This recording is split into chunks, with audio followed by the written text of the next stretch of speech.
President Trump का जो Beijing का दौरा वो काफ़ी अहमियत रखता है, क्योंकि जिस तरीके से अमेरिका ईरान वॉर चल रहा काफ़ी टाइम से, उसमें अमेरिका एक तरीके का फंस चुका है, क्योंकि अमेरिका को जिस तरीके की उम्मीद थी वो चीज़ें हो नहीं पाई हैं। अमेरिका सोच रहा था 1-2 दिन के अंदर वो चीज़ें फिनिश कर देगा, जैसे कि वेनेजुएला में करा था, मगर वो यहाँ नहीं हो पाया। टॉप लीडरशिप को मानने के बाद भी वो चीज़ें सॉल्यूशन की तरफ नहीं आई हैं। हालांकि ये हुआ है कि एनर्जी सेक्टर में काफ़ी प्रॉब्लम क्रिएट हो चुकी हैं, जो कि क्रूड ऑयल की जो सप्लाई थी वो बाधित हुई है, और उससे जो उसके दाम हैं वो बहुत काफ़ी बढ़ चुके हैं।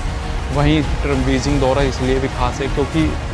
ट्रंप चाहते हैं कि चाइना का समर्थन मिले ईरान के थ्रू, ईरान के लिए, क्योंकि चाइना की बात ईरान मानता है और उसके माध्यम से वो सेटलमेंट हो। क्योंकि ट्रंप का एक खासियत ये है कि ट्रंप अपनी बात पर कभी भी खड़े नहीं उतरते हैं, ये चाइना को भी पता है, राष्ट्रपति सी को भी पता है ये वाली बात को। मगर कहीं ना कहीं राष्ट्रपति सी ट्रंप से काफ़ी ज़्यादा समझदार भी है, वो हर जो भी डील करेंगे बहुत सोच समझ कर करेंगे, मगर कोई बड़ी डील इसमें होने वाली है नहीं है। क्योंकि इसमें खासियत बात तो ये है कि क्योंकि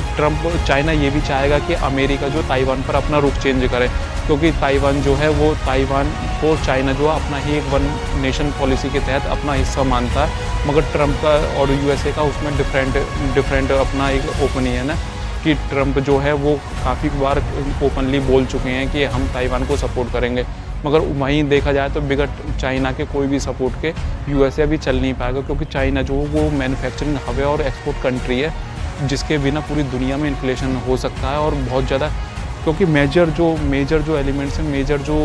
बहुत सारी चीज़ें हैं वो चाइना में ही मिलती हैं। 80% से ज़्यादा जो क्रिटिकल मिनरल्स हैं वो चाइना में ही स्थापित हैं, चाइना में ही मिलते हैं।